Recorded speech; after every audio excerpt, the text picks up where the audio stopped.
क्या रात के आशोभ में वो खुद से लड़ा था? आईने के चेहरे पे खराशें सी पड़ी हैं। नमस्कार, मैं हूं राजीव और आप देख रहे हैं घूमता हुआ आईना। जबान संभाल कर बोलने की हिदायत बड़े बुजुर्ग हमेशा से देते रहे हैं, क्योंकि न जाने कब मुंह से निकली हुई बात सच हो जाए। इसकी ताज़ा मिसाल है नंदीग्राम में ममता बनर्जी के साथ पेश आया हुआ हादसा। 10 मार्च को ममता दीदी रैली में घायल हो जाती हैं, जबकि उसके कुछ दिन पहले पीएम नरेंद्र मोदी ने नंदीग्राम में उनकी स्कूटी गिरने की बात कही थी। जरा देखिए। अब दीदी, हम तो हर किसी का भला चाहते, हम नहीं चाहते किसी को चोट आए, लेकिन जब स्कूटी ने नंदीग्राम में गिरना तय किया है तो हम क्या करें। तो भले ही मोदी जी ने राजनीतिक तंज कसा था, लेकिन उनके मुंह से निकली हुई बात किसी न किसी तरह सच हो ही गई। दीदी स्कूटी से नहीं गिरी, लेकिन कार पर सवार होते वक्त घायल जरूर हो गईं। वैसे दीदी ने भी मोदी जी को बंगाल में खेला होने की चुनौती दी थी। খেলা তো আমরা বলছি আপনাদের হেরে ভূত করে দেব, খেলা হবে 8টা ফেজে, হারিয়ে ভূত করে দেব। তার কারণ तो फिलहाल पश्चिम बंगाल के जो हालात हैं उसमें ऐसा लग रहा है कि 27 मार्च को पहले चरण के मतदान से पहले ही खेला शुरू हो चुका है। मोदी जी को आपने सुना कैसे अपने पद की मर्यादा को भूलकर वे अपने विरोधियों को चुनौती दे रहे हैं। वैसे मिथुन चक्रवर्ती भी शायद भूल चुके हैं कि उनकी असल पहचान आखिर क्या है। उन्होंने तो खुद को कोबरा तक बता दिया। आइए इसे भी सुन लेते हैं। আমি জল ঢোড়াও নই, বেলে বোড়াও নই, আমি একটা কোবরা, গোখরো আমি। तो गजब की राजनीति चल रही है। अब तक राजनेताओं को दल बदल करते सुना था, लेकिन मिथुन चक्रवर्ती तो अपनी काया बदलने की धमकी दे रहे हैं। वैसे इस लोकतंत्र में अब यही दिन देखना रह गया है कि एक दूसरे को काटने मारने की धमकी दी जा रही है। शायद इन्हीं सब वजहों से एक और संस्था ने भारत में लोकतंत्र को लगभग खत्म ही बता दिया है। हालांकि भाजपा को उस पर भी शायद आपत्ति हो। वैसे भी भाजपा ने हर चीज को अपने मुताबिक करने की आदत बना ली है। इसीलिए बीते 6-7 सालों में उसने दूसरे दलों से निर्वाचित विधायकों को अपने पाले में करने का सिलसिला चलाया है। तो आज घूमता हुआ आईना में पड़ताल करेंगे कि विधानसभा चुनावों में किस तरह की राजनीति चल रही है, इस सियासत का हिस्सा किसान कैसे बन चुके हैं और लोकतंत्र इन सब से किस तरह प्रभावित हो रहा है। इस लोकतंत्र में रोजगार जैसे सवाल कहां गुम हो रहे हैं, ये भी देखने की कोशिश करेंगे। लेकिन शुरुआत में चलते हैं पश्चिम बंगाल, जहां राजनीति का नया खेल शुरू हो चुका है। पश्चिम बंगाल की राजनीति में खेला होबे का नया स्लोगन चल पड़ा है। और न केवल एक स्लोगन है, बल्कि जिस तरह के राजनीतिक दांव पेच आजमाए जा रहे हैं उसमें यह नजर आ रहा है कि खेल तो शुरू हो चुका है। इसकी शुरुआत तभी हो गई थी जब पश्चिम बंगाल में 8 चरणों में मतदान का ऐलान चुनाव आयोग ने किया था। उस वक्त कई तरह के सवाल उठे थे। भाजपा का सहयोग करने का आरोप तक आयोग पर लगा था। तब आयोग का जवाब था कि कानून व्यवस्था को देखते हुए ऐसा किया गया है। अब उसी बंगाल में कानून व्यवस्था का आलम यह है कि राज्य की मुख्यमंत्री एक रैली के दौरान घायल हो जाती हैं। उनके पैर और कंधों में चोट आ जाती है और एक बार फिर सत्ता पक्ष और विपक्षियों में आरोप प्रत्यारोप का दौर शुरू हो जाता है। इस बीच ये सवाल हाशिए पर चला जाता है कि जब बड़े राजनेता खुद को सुरक्षित महसूस नहीं कर पा रहे हैं तो आम आदमी की बिसात ही क्या है। आम आदमी तो भगवान भरोसे ही है और बंगाल में इस वक्त धर्म केंद्रित राजनीति चल रही है। नंदीग्राम के मंच से पश्चिम बंगाल की मुख्यमंत्री और टीएमसी की मुखिया ममता बनर्जी ने देवी पूजा के श्लोक जब पढ़े तो ये साफ दिखने लगा था कि अपनी हिंदुत्व की राजनीति में भाजपा ने वाम दलों को छोड़कर बाकी सभी दलों को लपेटने में सफलता हासिल कर ली है। ओम जयंती मंगला काली भद्र काली कपालिनी दुर्गा शिवा क्षमा धात्री सहा सदा नमस्तुते। लेकिन पश्चिम बंगाल में धर्म की राजनीति का नैरेटिव और आगे बढ़ पाता इससे पहले एक हादसे ने हालात में नया मोड़ ला दिया। 10 मार्च को राज्य की मुख्यमंत्री ममता बनर्जी नंदीग्राम में रैली के दौरान घायल हो गईं। दर्द से कराहते हुए उन्होंने बताया कि 4-5 लोगों ने उनके साथ बदसलूकी की और उन्हें चोट लगी, जबकि इस दौरान पुलिस की सुरक्षा उनके पास नहीं थी। ममता इसे साजिश बता रही हैं, तो वहीं विपक्षी दल खासकर भाजपा इसमें राजनीतिक ड्रामेबाजी देख रही है। चुनाव आयोग को इस मामले में स्पेशल ऑब्जर्वर्स ने जो रिपोर्ट सौंपी है उसमें कहा गया है कि चोट एक दुर्घटना थी। वैसे मुख्यमंत्री किसी भी दल का हो, उसकी सुरक्षा में जरा सी भी चूक गंभीर घटनाओं का संकेत देती है। राजनीति में संवेदनहीनता कितनी बढ़ चुकी है ये भी बंगाल की इस घटना से समझ आ रहा है, क्योंकि ममता बनर्जी को चोट चाहे जिस कारण से लगी हो, जिस वजह से लगी हो, उन्हें हकीकत हकीकत में दर्द हो रहा था और उस पर विरोधी नेताओं ने संवेदना के 2 शब्द बोलना जरूरी नहीं समझा। वैसे मोदी जी की संकेत के तौर पर कही गई स्कूटी वाली बात अलग तरह से सच साबित हो गई और दीदी की स्कूटी इस हादसे के बाद रफ्तार पकड़ सकती है, ऐसा अनुमान राजनीतिक प्रेक्षक लगा रहे हैं। ममता बनर्जी को अब अस्पताल से छुट्टी मिल गई है, लेकिन वो व्हील चेयर पर हैं और अब उनके प्रचार में व्हील चेयर साथ रहेगी। जाहिर है सहानुभूति का पलड़ा अब उनके पक्ष में झुकेगा और इस तरह नंदीग्राम ने एक बार फिर पश्चिम बंगाल की राजनीति का भविष्य तय करने का बीड़ा उठा लिया है। नंदीग्राम यूं भी पश्चिम बंगाल की राजनीति का हॉटस्पॉट बना हुआ है। ममता बनर्जी ने यहां से नामांकन दाखिल किया है, कभी उनके करीबी रहे और अब भाजपा के उम्मीदवार बन चुके शुभेंदु अधिकारी ने भी यहीं से पर्चा भरा है और इसी नंदीग्राम से कृषि कानूनों के विरोध में भाजपा से नाराज किसानों ने भी बिगुल फूंक दिया है और उधर नंदीग्राम में ही महापंचायत कर किसानों ने अपील की है कि भाजपा को हराएंगे। अब इसका लाभ टीएमसी को मिलता है या कांग्रेस और वाम दलों के गठजोड़ को, ये देखना होगा। तो ये साफ दिखाई दे रहा है कि पश्चिम बंगाल का सियासी खेल अब ऐतिहासिक संदर्भों के साथ खेला जाने लगा है। इस खेल में अब झांसी की रानी ने एंट्री ले ली है। दरअसल भारतीय किसान यूनियन के प्रवक्ता राकेश टिकैत ने भी ममता बनर्जी को चोट लगने पर बड़ा बयान दिया है कि ऐसा नहीं होना चाहिए था। अकेली महिला थी, लड़ाई लड़ रही थी, चोट मारी थी उसका भी। राकेश टिकैत ने खुले तौर पर किसी राजनीतिक दल का समर्थन तो नहीं किया, लेकिन ममता बनर्जी को झांसी की रानी बताकर ये संकेत तो दे दिए हैं कि वो कृषि कानूनों से आजादी की लड़ाई में कैसे योद्धाओं का साथ चाहते हैं।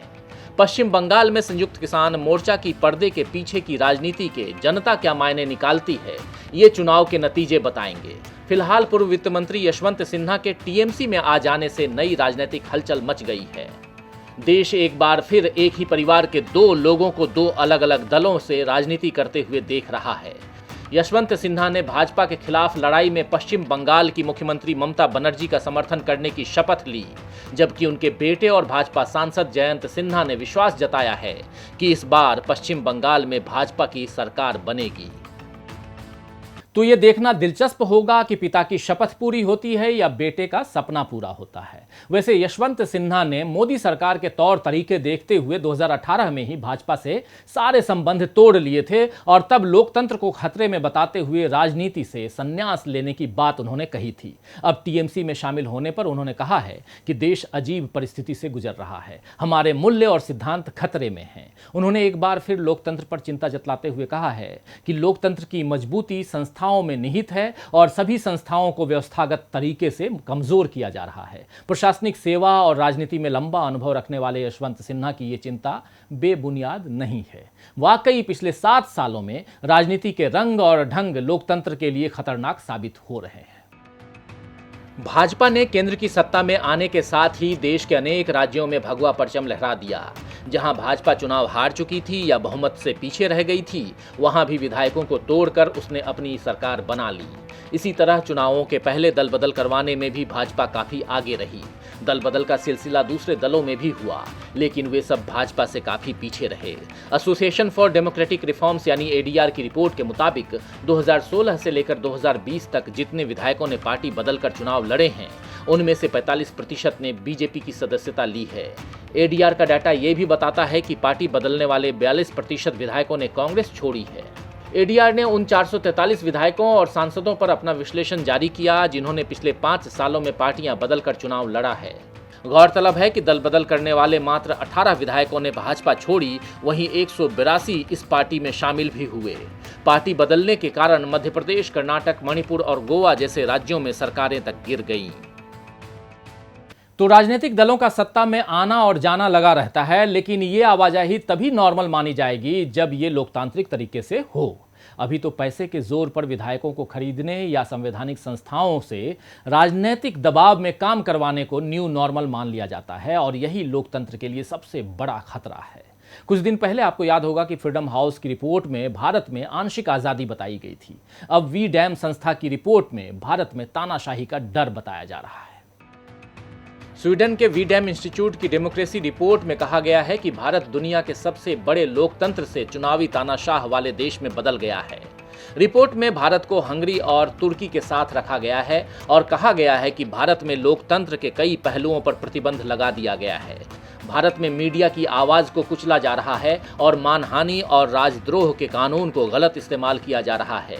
रिपोर्ट कहती है, सेंसरशिप के मामले में भारत पाकिस्तान के जैसा तानाशाह देश हो गया है और उसकी स्थिति पड़ोसी देशों बांग्लादेश और नेपाल से भी बदतर हो गई है।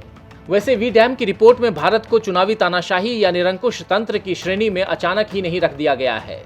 पिछले साल की अपनी रिपोर्ट में ही उसने आगाह कर दिया था कि भारत अपना लोकतंत्र का दर्जा खोने के कगार पर था। रिपोर्ट में दर्ज किया गया है कि साल 2014 में नरेंद्र मोदी की अगुवाई में भाजपा की जीत और हिंदू राष्ट्रवादी एजेंडा को आगे बढ़ाए जाने के बाद से ही ज्यादातर गिरावट आई है। साल 2020 के अंत तक भारत का उदारवादी लोकतंत्र अंक 0.34 रह गया था, जबकि 2013 में यह 0.57 अंक के अपने शिखर पर था। इस तरह उदारवादी लोकतंत्र सूचकांक में 23% की कमी आई है। तो मोदी सरकार को और भाजपा नेताओं को इसमें भी पश्चिम की साजिश नजर आएगी, क्योंकि वो अपने ऊपर सवाल उठाने की इजाजत किसी को नहीं देते हैं। लेकिन सवाल तो फिर भी उठेंगे ही कि लोकतंत्र के साथ जो खेला सरकार खेल रही है उसमें पैसे वाले खिलाड़ियों का क्या रोल है। आखिर इतने सारे विधायकों को खरीदना या मीडिया को अपने पैरों तले दबाना या संवैधानिक संस्थाओं पर अपनी मर्जी से काम करवाना, ये सब बिना पैसे को तो नहीं होता है। चुनाव के समय जो भारी भरकम चंदा मिलता है, यानी जो निवेश पूंजीपति करते हैं, उसका रिटर्न कहीं ना कहीं से तो हासिल करते ही होंगे।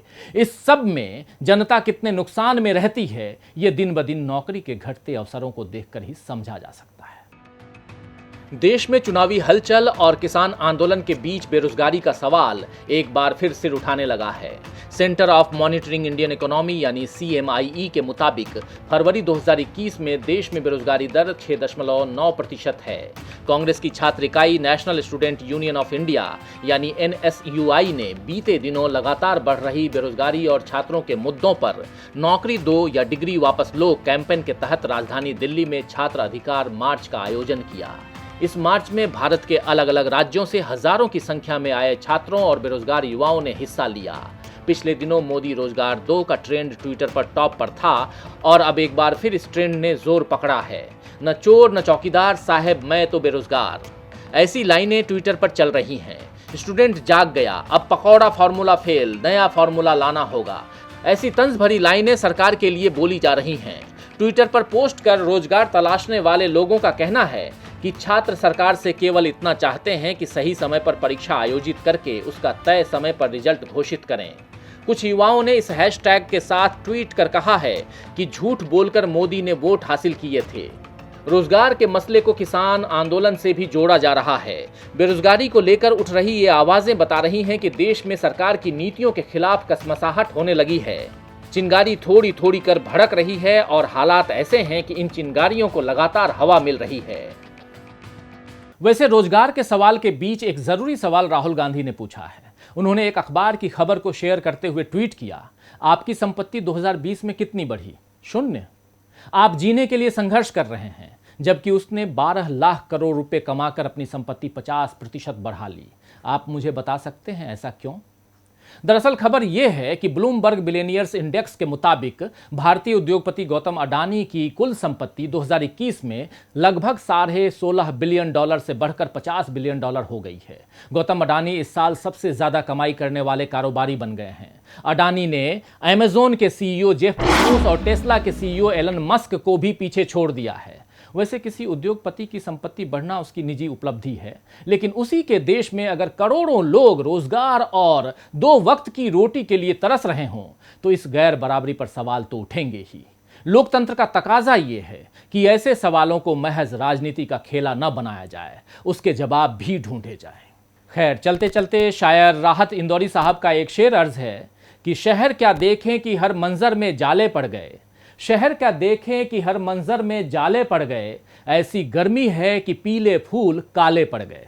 तो आज के लिए बस इतना ही। फिर मिलेंगे खबरों के नए आईने के साथ। तब तक देखते रहिए DV लाइव। नमस्कार।